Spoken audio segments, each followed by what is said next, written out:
Bali harus tegas dengan arah pembangunan pariwisata yang berbasis budaya, bukan pariwisata beton. Desa adat bersama pemerintah diharapkan terus bersinergi agar setiap investasi dan pembangunan berjalan sesuai aturan sehingga tidak menggerus identitas Bali sebagai destinasi wisata budaya dunia.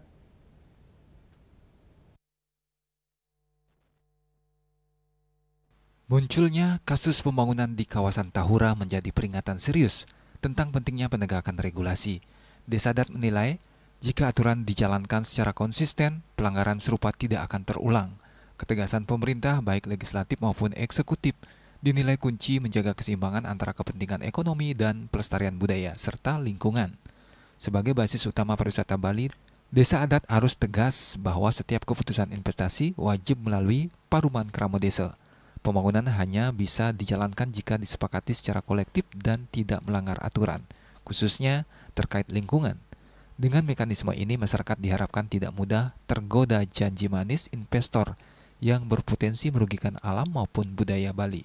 Yang pemangku kebijakan di Bali itu kan pemimpin ya, ada legislatif, ada eksekutif.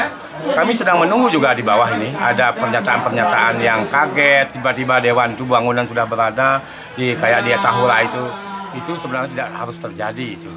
Jadi kalau sekarang tegakkanlah aturan. Dan apalagi Pak Gubernur sudah jelas siapapun backingnya, kami sangat dukung itu ya. Siapapun backingnya kami akan babat. Itu harus dibuktikan dalam wujud nyata sehingga desa adat itu benar-benar dia nyaman ke depan sehingga investor kemudian masyarakat tidak tergiur dengan janji-janji manis investor yang apalagi melanggar AMDAL dan undang-undang yang lainnya tentang lingkungan.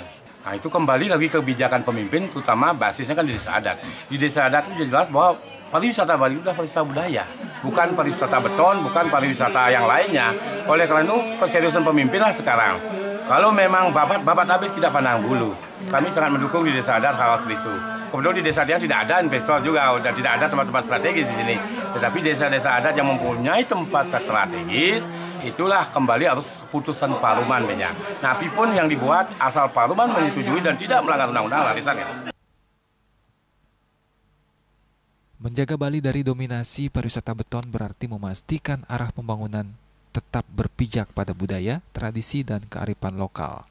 Dengan keseriusan pemimpin dan dukungan desa adat, Bali diyakini mampu mempertahankan citranya sebagai pulau berbudaya yang berdaya saing global sekaligus berkelanjutan. Yana, Bali TV.